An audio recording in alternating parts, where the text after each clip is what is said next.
श्री गुरुवे नमः। ओम शांति शांति शांति। प्रणाम भगवान।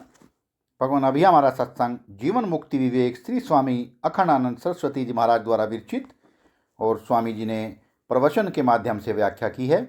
प्रवचन नंबर 20 जो कि आखिरी प्रवचन है, उसका पाठ नंबर 1 लेते हैं। भगवान स्वामी जी बताते हैं कि नारायण नारायण नारायण नारायण, ये समस्त अर्थ जातेषु व्यवहार्य अपि शीतल परा अथेर्विश्व पूर्णात्मा से जीवन मुक्त उच्यते। यह समस्त अर्थार्थ जातेषु व्यवहार्यापि शीतल, मनुष्य चाहे व्यवहार में हो अथवा समाधि में, जीवन मुक्त का ऐसा कोई लक्षण होना चाहिए जो दोनों दशा में एक ही हो। जो लक्षण समाधि काल में रहता है और व्यवहार काल में नहीं रहता है, वह जीवन मुक्त का लक्षण नहीं है। जो लक्षण व्यवहार काल में रहता है और समाधि काल में नहीं रहता है, वह जीवन मुक्त का लक्षण नहीं है। लक्षण नहीं है माने पहचान नहीं है। वह तो ऐसे ही है जैसे किसी ने कुर्ता निकाल दिया तो दूसरा हो गया, और कुर्ता पहन लिया तो दूसरा हो गया। इसी को उपाधि बोलते हैं। दास कबीर जतन से ओढ़ी, ज्यों की त्यों धरी दीनी चदरिया। जीवन मुक्ति शब्द का अर्थ है कि काम करते हुए भी वैसे ही और समाधि लगाते हुए भी वैसे ही।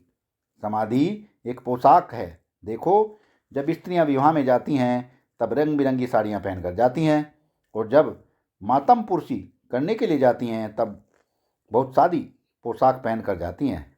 इतनी बुद्धि तो है ना, रंगीन पोशाक पहनने पर भी वह वही रहती हैं और सादी पोशाक पहनने पर भी वह वही रहती हैं। स्त्री तो वही है ना।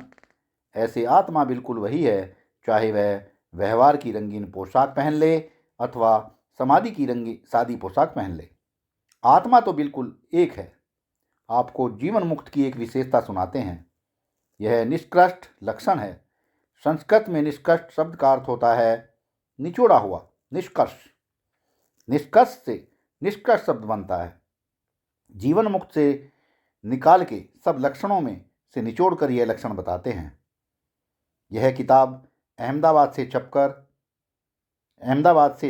छापकर निमित्त मात्र ने भेजी है। अभी हेमलता ने इस किताब की चर्चा की है। जब यह किताब अहमदाबाद में छप रही थी तब की बात सुनाता हूँ। यह निमित्त मात्र ऐसा मनोरंजक आदमी है कि जो चुटकुले होते हैं, रोचक अंश की बात होती है, उसको वह झट संग्रह कर लेता है। यहाँ तेजपाल हाल में आया था, 2-3 दिन व्याख्यान में बैठा था। उसमें कोई रोचक बातें आ गई तो उनका संग्रह कर लिया। अहमदाबाद में जाकर 3-4 दिनों में उनको छाप कर आज यहाँ भेज दिया। अहमदाबाद में जब वह पुस्तक छप रही थी तब एक आदमी हमारे ऊपर बहुत नाराज़ हुआ। उसने नाराज़ होकर चिट्ठी लिखी, स्वामी जी, क्या आप यह चुटकुले ही सुनाते हो, रोचक रोचक किस्से कहानी ही सुनाते हो? क्या आप सिर्फ औरतों के लिए कथा कहते हो, पंडितों के लिए कथा नहीं करते हो? ऐसी चिट्ठी लिखकर हमारे पास भेजी। अच्छा देखो, असल में यह जो बोला जाता है ना, उस बोलने का मतलब क्या है? बोलने का मतलब यह है कि दूसरी भाषाओं में, दूसरी बोलियों में जो बात बहुत मुश्किल ढंग से समझाई जाए हुई है, उसको हम इतना आसान करके बोलें कि मामूली से मामूली आदमी भी उसको समझ जाए। भाषण का अभिप्राय होता है निगूढ़तम भाव को सरल बनाना, अन्यथा बोलने की जरूरत ही क्या है? एक ने कहा कि दूसरे ने समझा, बहुत बढ़िया। एक ने कहा और दूसरे ने नहीं समझा, चलो यहाँ तक भी ठीक है। लेकिन अपना कहा अगर आप ही ना समझें तो क्या समझे? अगर अपना कहा वह खुद ही नहीं समझते हैं, दूसरा कोई नहीं समझता है, तो आप क्या समझते हो? है हाँ, तो आप क्या समझते हैं? हाँ। अच्छा देखो, आपको जब जीवन मुक्त की पहचान बताते हैं, स्वामी रामतीर्थ का पहला नाम तीर्थ राम था। पहले वे विवाहित थे, गृहस्थ थे। उनका बेटा हुआ।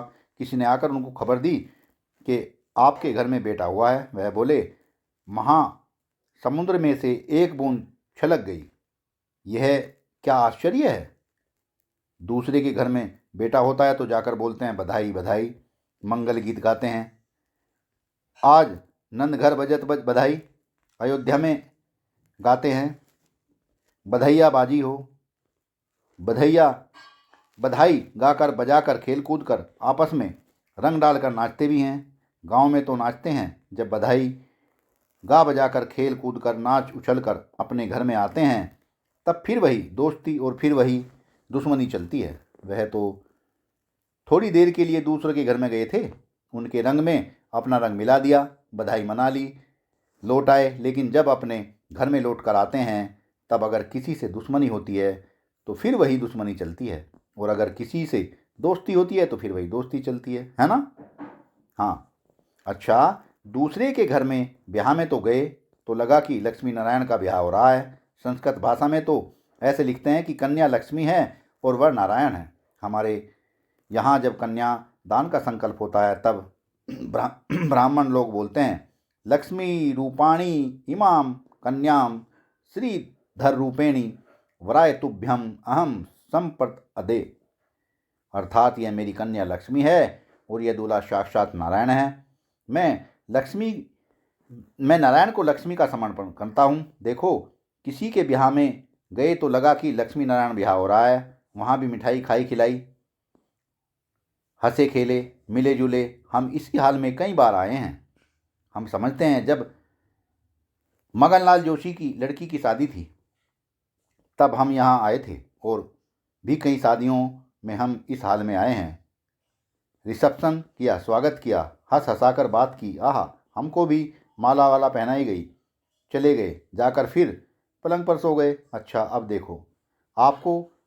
अब आपको क्या बताएं, कोई मरता है तो मातम पुरसी मनाने के लिए जाते हैं। वहाँ जाने से पहले से ही मुंह बना लेते हैं कि वहाँ कहीं हंसी न आ जाए, बिल्कुल मुंह बना लेते हैं। आप इसको गलत नहीं समझना। अच्छा देखो, घर वालों को तो अकेला होता है और रुलाने वाले सो होते हैं। अच्छा देखो, घर वाला तो अकेला होता है, रुलाने वाले सो आते हैं। वे पट्टे 5-5 मिनट के लिए रोकर और रुलाकर चले जाते हैं, जाकर खाते हैं, पीते हैं, हंसते हैं, खेलते हैं, बाजार का काम करते हैं। घर वाला आदमी अलग अलग जाकर के 5-5 मिनट के लिए झूठ मूठ रोता है।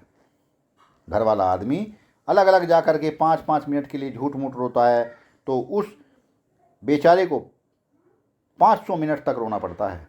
रुलाने वाले सोचते हैं कि इस आदमी को अभी खूब रुला लेंगे तो यह रोने से उब जाएगा और फिर ज़्यादा नहीं रोएगा। अच्छा,